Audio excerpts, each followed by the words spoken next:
Trudy Rankin, welcome to the ROI Online Podcast. Thanks for having me, Steve. So, Trudy, you're coming to us today from Australia. Your company is West Island Digital, but Mhm. I think that you're hanging out in an area that a lot of people are trying to figure out on their own what value they can start to get cobbled together and start connecting with people. And that's exactly what you do, right? Yes, we work with a lot of people well, we tend to work with people who are slightly older, so they might have missed out on bits of the digital expansion, emerging digital tools and technology, and they're just not quite sure what to do just to get started. They've got lots of real world experience, but around the tech stuff, they're a little bit uncertain. Yeah, I find that there's a lot of people that are like at a point in their career where they're starting to think about whether they're going to retire or what are they going to start doing. And they're very curious about this online stuff. In one case, I helped a gentleman he writes stories, but now he's reading them and he's posting them on Anchor. And I think this is a great example of what you're doing. You're helping them figure out that the value that they have is universal and it will always be, but we have to figure out a way to put it in some format of the technology of our day. Yes, absolutely. And there's an extra little bit to it too, though. I think that a lot of the courses and the trainings and things out there tend often to ignore, and that is that whatever it is you decide to do online in terms of your real world experience and things, is that you've actually got to pay attention to your personality. Hmm. And you need to match your business model. Your online business model needs to match your personality and how you like to do things and how you like to work with people, how comfortable you are working with people, and how much energy you get working with people. So, because there's different ways you can shape your business model to actually use who you are and how you interact as a real strength. But if you ignore it and you get it cross-hatched, if you want to call it that, then you can just burn yourself out. I love that point because most people, I ran into this person. He's part of a band, and I was watching one of his band members he plays a bass, and he was showing people how to learn bass. But his process to learn is first you imitate, then while you're imitating, you assimilate, and then you start to land into an area where you can create. And I think that's what you're helping people do. Wrong? Yeah, no, that's right. And one of the things that we sort of add on to that to a little bit is that you watch somebody do something to learn how to do it. You try it yourself, and then you teach somebody how to do it, and it helps Hmm. embed the learning. So in our community, we have a community for people who have got lots of real world experience and want to have some help with getting online. Basically, we have a community, and just being part of that community, those people who have that experience can just come in and use it to help support other people, which I think is a really good way of doing it. I agree. But the thing that's assumed in that conversation is that you know who you want to serve. And there's a whole process of identifying that, correct? Yeah, there absolutely is. And I know you've got lots of information and knowledge about that, but we with our community, um, we have a specific process that we use where we look first at personality, passion, experience, life experience, including hard experiences that you've lived through and you've managed to survive. Figuring out how you manage to survive can often bring you to the point where you can go, well, all right, now what kind of problems are there around me that I would really like to be able to help solve, or I'd like to make a difference for? And sometimes people go, the problem's this big, there's no way I could do anything about that. But you can always chunk it down to something small. And by focusing then on that problem and then using lots of techniques like keyword research and doing online research, you can then quantify what that problem is and use that information to then figure out who it actually is that you do want to work with, who you do want to help, because everybody has a bit of a preference as to the type of people they want to work with, age, all the different demographic types of criteria that you use to decide. So it's really useful. It's useful to have a process to be able to think through that. And using that process helps people go from a point of feeling like I don't have anything that I can offer to people. What can I do? I'm nothing special. To realize that it doesn't matter who they are, they've got life experience and they've got skills that they've had to accrue just by living, that they can use to help other people. So I don't think we mentioned, but we do work with people who are older, but we also work with people for whom they just don't suit a traditional 9-to-5 job mold. Right. And they need an alternative. They need an alternative to just the way that society tends to work around jobs and careers. And because of that, we do tend to work a lot with people who are carers. So they're people who have spent their entire working life, instead of working in a paid job, accruing career experience, they've been at home looking after somebody who's got a severe disability or illness or sickness. And when it comes time for them to either, try to look for a job, or they need to look for a job, or they desperately just need a break from their job, it's almost impossible to find any traditional job that's going to fit their needs time-wise, or to even allow them to they haven't had the chance to get the experience they need to get the job. So by focusing on what they've already accrued, it allows them to get over that lack of confidence that they've got nothing to offer. Yeah, when you think about, so we'll get on YouTube and we'll watch someone maybe regularly. They have a cooking show, or they do some hobby that we just really enjoy watching. But if you stop for a second and back out and go, all right, this person has created a brand based on their past, and over their timeline, they created a talent stack. And then they decided, I'm going to package this and brand it, and I'm going to distribute it. Yeah. And so these are the folks that you're talking about, that they don't need to reach millions of people, but there's an audience that they could really be impactful with. Yeah, no, absolutely. And it's been interesting because the work that I've been doing, it's been a bit of a journey. I just for your listeners, they probably don't know, but I originally started work on our signature program, which is the Online Business Liftoff program, which is a very intensive 3-month program that takes you from absolutely no idea to having an online business in the platform that you need, your website and those things to get started growing. But I started that way back in 2016. And in fact, a little bit before that, when I was looking for an intern to join my business. I had just recently started my own online business. And I actually was working with Vision Australia. Vision Australia is an organization, not-for-profit organization, that works for people who are blind or partially sighted. And I went there because I knew the CEO, and I just went and talked to them about the chance, maybe I could find somebody in their intern. They try to help people find employment. And I went and talked to them, and I found a young man who was interested in an internship. And I started working with him. He had some writing skills, and he's partially sighted. He could see just enough to read if it was held right up close to his face. Mm-hmm. And he loved writing, and he had wanted to find a job since he'd gotten out of high school. He went all the way through getting a master's degree in writing because he just couldn't get a job. So he just kept working on his skills. And finally, just out of sheer desperation and boredom, he started writing a blog.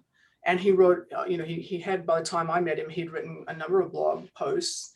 And I asked him, how many people are coming to your website on a monthly basis? And he said, somewhere around 1,000. And I went, oh, that's actually quite a lot of people for the types of things that he was writing about. And I said, well, how are you monetizing that? And he said, what does that mean?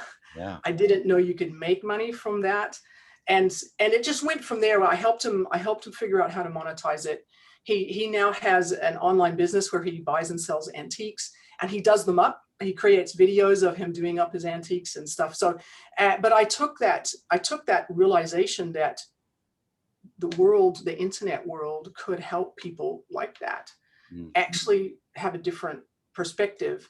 And then I went and talked to the CEO of Vision Australia and said, let's do this for more people. We did it for more people. And then we turned it into a program that focuses on just doing that, giving people other ideas and opportunities for doing stuff.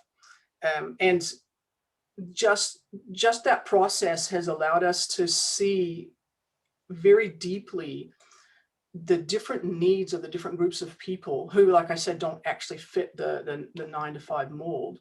And they're all slightly different, but the desires are the same.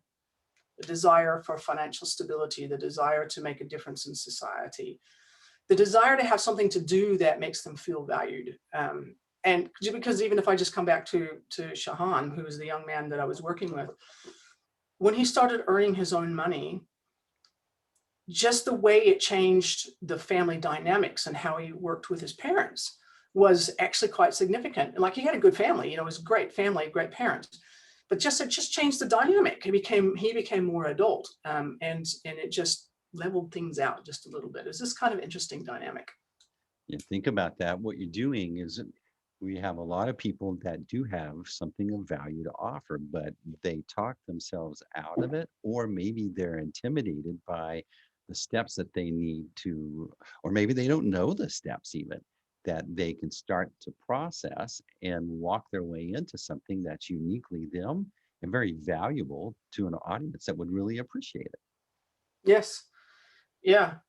And it's that's part of the fun part is introducing people to the different types of business models, because we've got a bit of a framework around that, because there's so many different ways that you can earn money using the internet, and you can combine them, layer them, whatever.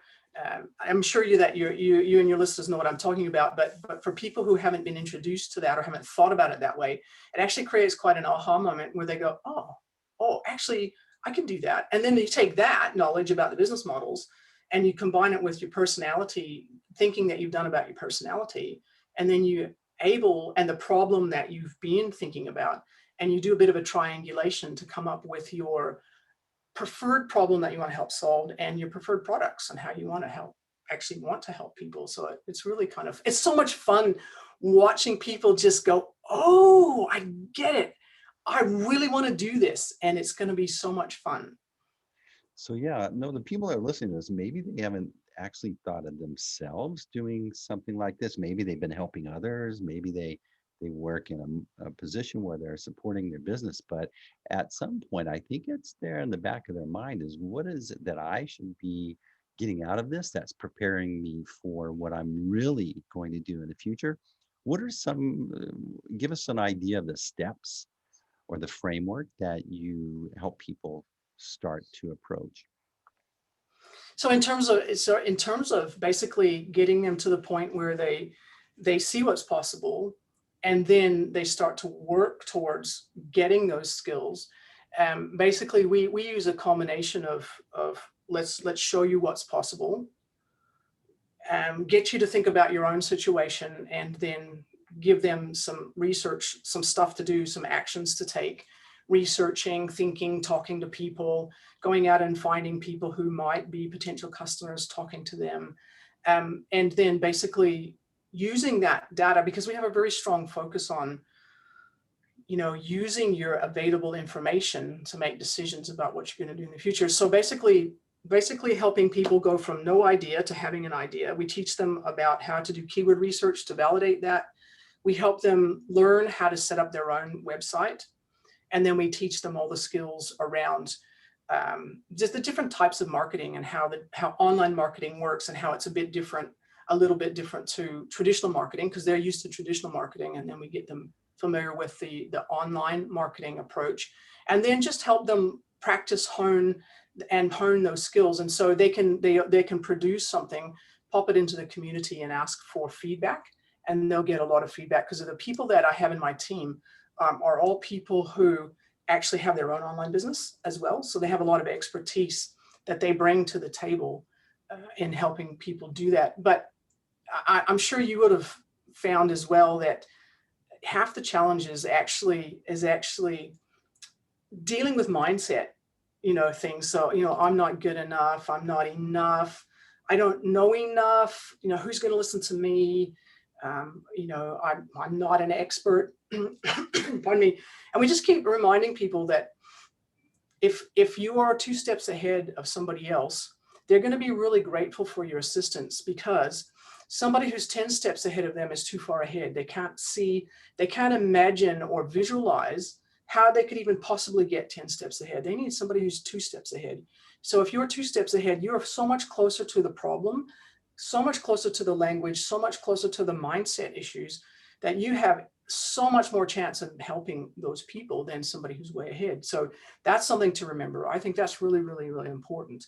And also sometimes, when we have these mindset issues, it ends up, if you think about it, it's actually all about our ego. We don't feel enough. We don't feel this. We don't feel that. And a lot of times that's just all in our heads. It's not what other people think about us. It's not the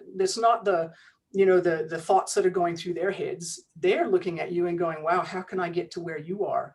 I want to get to where you are. You look so confident. And you might be thinking, oh, I'm not confident at all.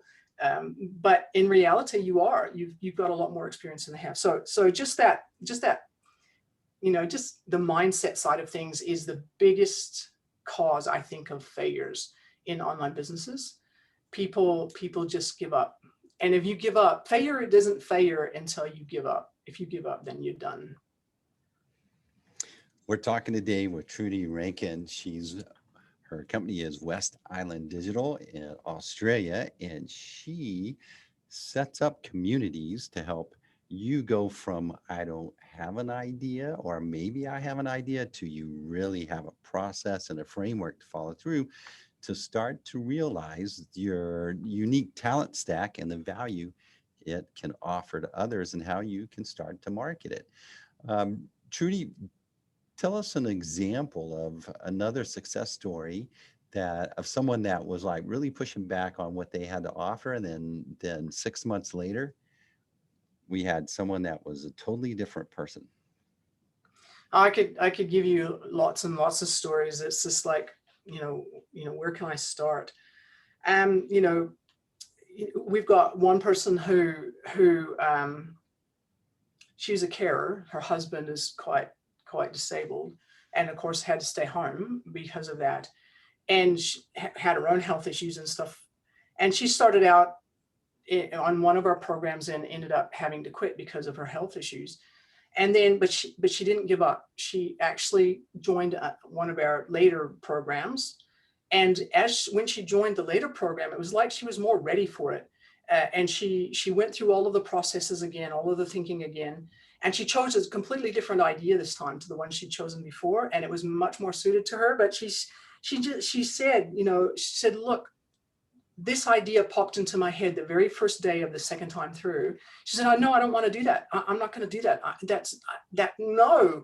And she said it just kept coming back and coming back and coming back until she finally said, I have to do this. I know there's people out there who are being through these same sorts of situations that I've been through. And I know what it's done to me, and I know I can help them. And so she's built her whole business around that. And in the process of building her whole business around that, she's actually fallen in love with building websites. She loves the process of building websites, and her website's amazing. It's really cool. And so she's very, very active in the community, just giving other people support and giving them feedback and helping them overcome their doubts and lack of confidence, and giving, just the things that you need in terms of supporting each other as a community. So that's been really lovely. I mean, I could tell you stories all day. The banker who lost his job, lives in a rural town, lost his job. There's no other jobs like it around. And he's got kids that he has to support. What do? You go and start your own business. And it took him probably 7 months from start to the time that he had actually got to the place where he had clients and he was starting to reach his goals, financial goals. And then by the time he'd hit a year, he'd replaced his salary from his previous job. And it's been interesting. One of the things that we've heard a lot from people who have been part of our program, especially during COVID, is that lots of people have been made redundant. They've lost their jobs just because, there's just not, the work isn't there. It's not because of people being horrible. There's just not the work, but they've been made redundant. And when it happens to you more than once, we've had a number of people say to us, I don't ever want anybody else ever in charge of my job again. Mm. I want to be able to manage my own career. Having my own online business is one way of doing that. And they're real, you should see how hard they work. They just get stuck in and they do the work, they do the thinking, they do the work. And it's not easy.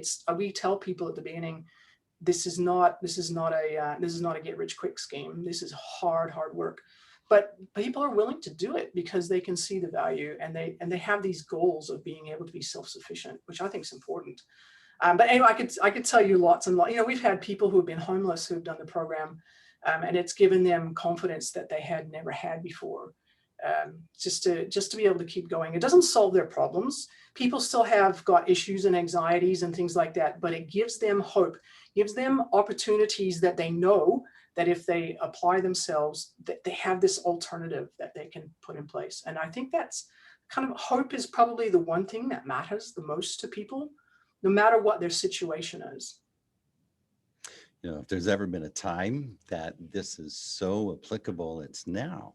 It's we're having to figure out how to do things differently when we can't go and necessarily shake someone's hand or meet them in a conference room, or who would have thought you couldn't meet someone for a coffee, or that would be difficult. But now there's a way to take advantage of the technology that exists and actually provide a similar experience. You're just doing it more remotely. But there's a lot of hurdles there in our minds. And so going through your course, going through your training, you help folks get over that. You have something called decision trees. Tell us a little bit about that. Yeah, one of the things that we do with our community is that we bring in experts on a monthly basis to help them learn something that's going to help them grow their business. And we have, it's like a win-win-win situation where for those people who are coming in to do those master classes or workshops, is that we work with them to create a completely new master class or workshop, all based around a very simple concept that somebody needs to learn. But we include, as part of our collaboration, we do it as a collaboration.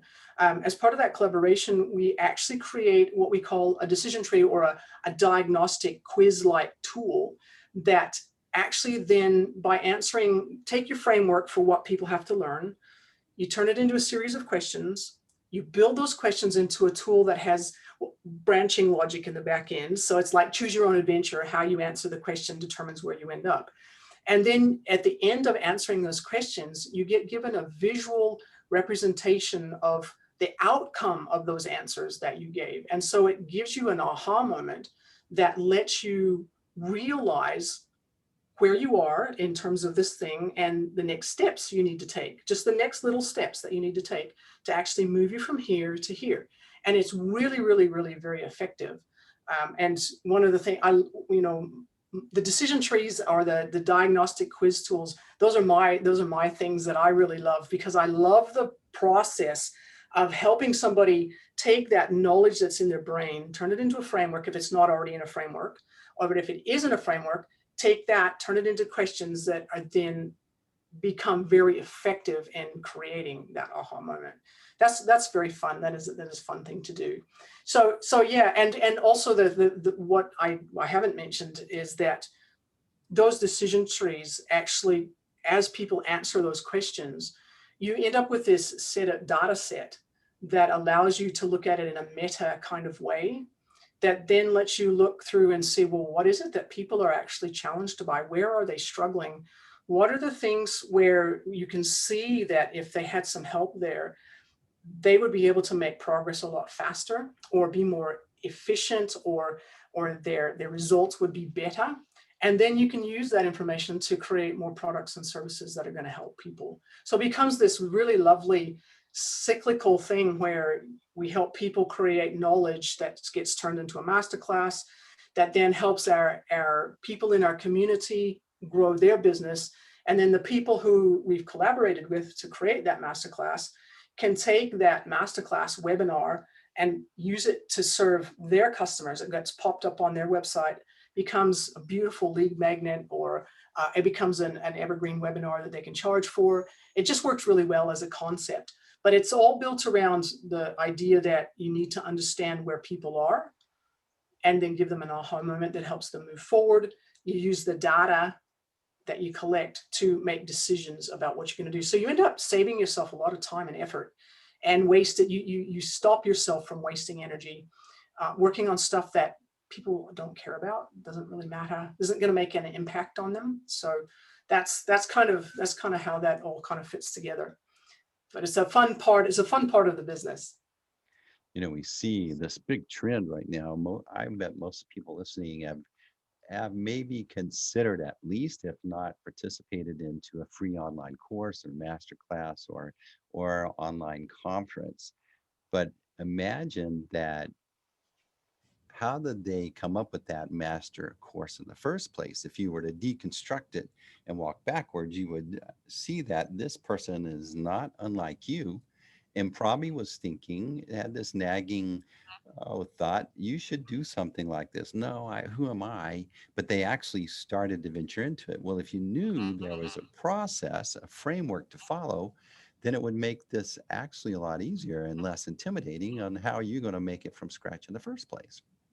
Yeah, and happy to sort of share that it's a simple framework, but it takes thought. You do need to sit down and think about it, and it's really simply this. I'm assuming, first of all, that you do know your customers relatively well. You're serving customers and you know enough about them to kind of know a little bit about what they struggle with. And so you basically say, where's my customer now? Where do they need to be over this next little while? What's the gap in between? What are the steps that they have to take to fix that gap or to move along that gap? Pick one of those steps. Just pick one of those steps and deconstruct it into the things that they need to do to move from that step to the next step. And that becomes the basis of your framework. Wow. And it's as simple as that. And you can create multiple masterclasses, which then becomes an online course, doesn't it, really? You go, well, what do you do for step 1 to get from 1 to 2? What do you do from 2 to 3, 3 to 4, 4 to 5? And, at some stage, you've helped people move from here to here, and then they're going, hey, I did it. What's next? And then you have the privilege of being able to offer them, well, what's next?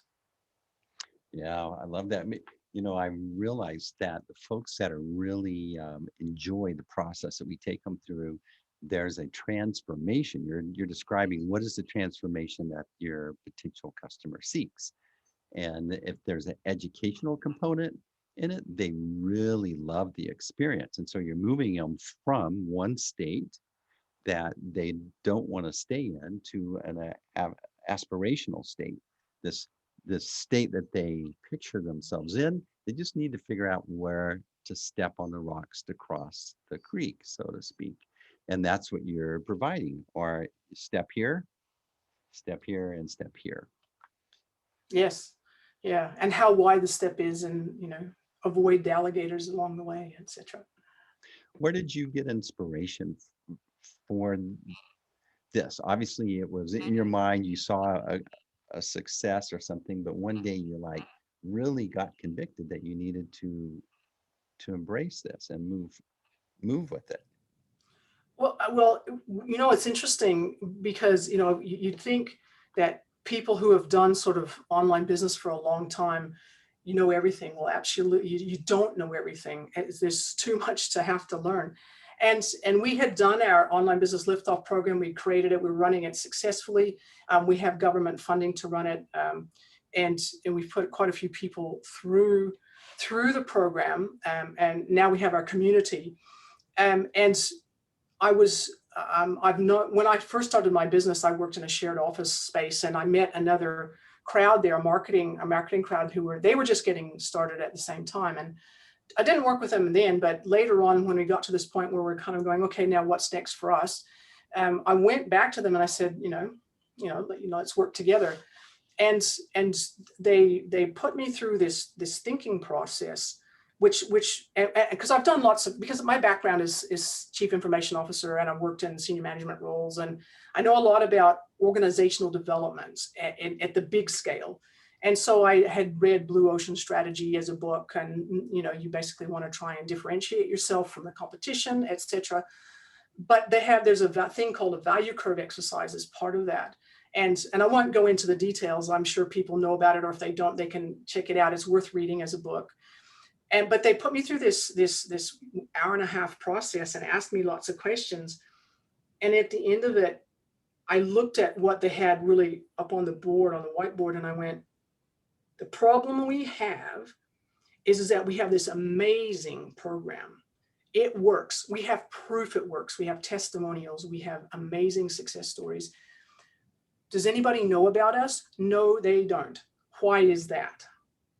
And so I went, that was really useful. That was a really valuable aha moment for us, because we're focused on helping our people get success. And we hadn't been focusing enough on getting the word out there. And so we went back and started to do some work on that. And I just kept thinking about how valuable that was to us. And I thought, there must be other people out there who have that same blinkers on, or blindness or unawareness, that they could do a much better job of I won't even call it marketing. It's just about helping other people find them that need them. And so I approached this same marketing crowd again, and I said, hey, let's do a collaboration. Let's see if we can turn this part of the framework, not the whole value curve thing, but part of the framework, into a smaller framework, develop a series of questions and a training to go with it, and give them that aha moment. And we did that. We've got a lovely masterclass that we run that does that. You answer the questions, and it ends up giving you a traffic light type of a report at the end, just to say, where are the things where you need to focus your attention that you could do better. And it works. It helps people. And that was how we got started with these masterclasses. I just thought, and then I thought, wait a minute, that was really effective as a process, because we used our community members to give feedback. We did a beta run, used the community members to give feedback. They loved it. And we tweaked a few things, and then, you just keep running it. And then you get to the place where, you can either choose to charge for it, or you can choose to do whatever we want with it. But I thought, that's a repeatable process.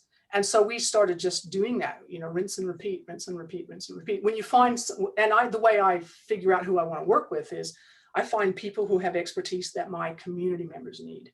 Mm-hmm. I don't just, we don't just, it's not a holus bolus, whoever wants to do this can do it.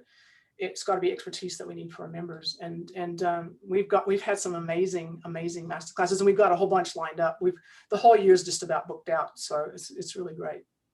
So do you work with Yanks, or otherwise known as Americans, as well? We do work with whomever's interested in working with us. When we were running the online business liftoff program through the Australian government funding, it was with Australians, because obviously the government paid for it. But we've got people from New Zealand in the program, and from people from all over the world. We've got a YouTube channel, and I have my own podcast. They listen to those things, and we love working with people wherever they are, because we all have the same sorts of issues and problems when it comes to building an online business. So I guess, tell us about your podcast. Well, my podcast is the Online Business Launchpad podcast, and it's focused on people who have already set up their business, but they're in that phase where they just need to start growing. They need to really get growing, and they still need some guidance and just some advice on what they could be doing. Because my team and I, we love the technology.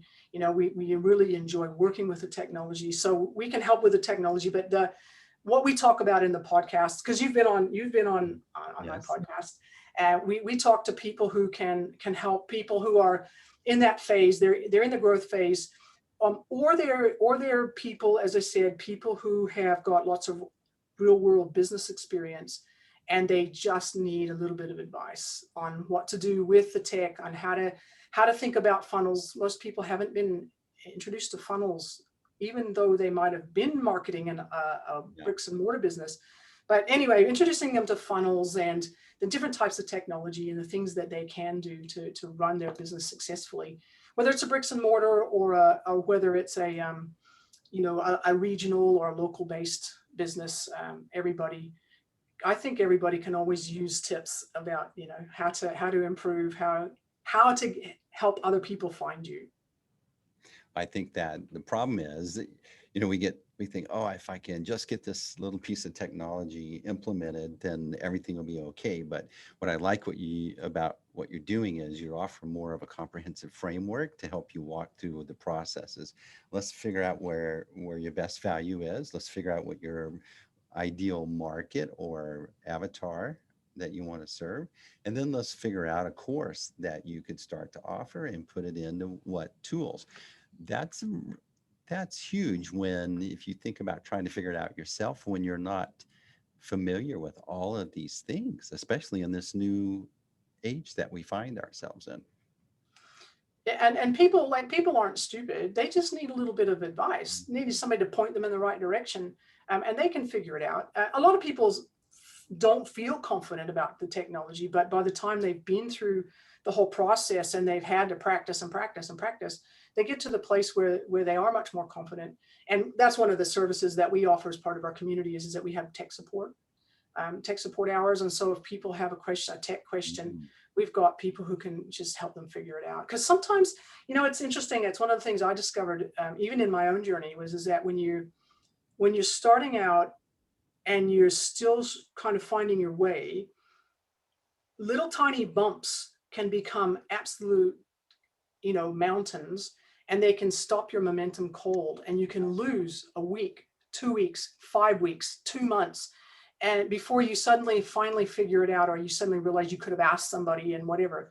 So if you can help people within a day or 2 days get past that bump, it means that they can maintain their momentum and they're going to actually move faster through that whole learning process. Because face it, it's when you're starting an online business, you're learning new skills. There's just no getting around it. You have to take the time to learn the new skills. So that whole concept of 10,000 hours to get to mastery is really real and valid.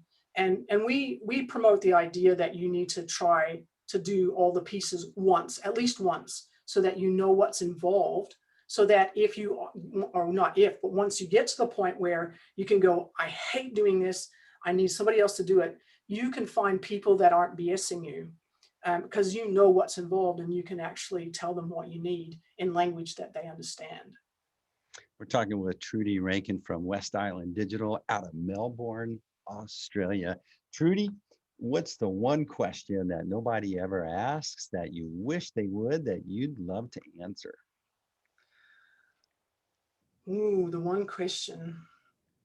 Well, people often don't ask me about the role that analytics plays or what role it should play. And I've mentioned it just a little bit, but people often go, it's numbers. No, freak out. I'm no good at numbers. They tell themselves that lie. I'm no good at numbers.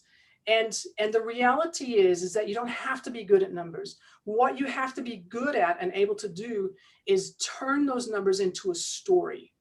People remember stories. They do not remember numbers. And if you can turn those numbers into a story, you can use that to inform your actions. So let me give you, I'll just give you an example. Basically, when we were first getting ready to promote the Online Business Liftoff program, we started to run ads, and you sort of, first of all, you look at the ads. That's a whole complicated process, and you can look at the analytics for that. But we were looking at the analytics for how many people were coming to the website, and you're looking at those and you're thinking, is this a number? What does it tell me? It just tells me that this many people came, and it doesn't tell you how many of those people were your team.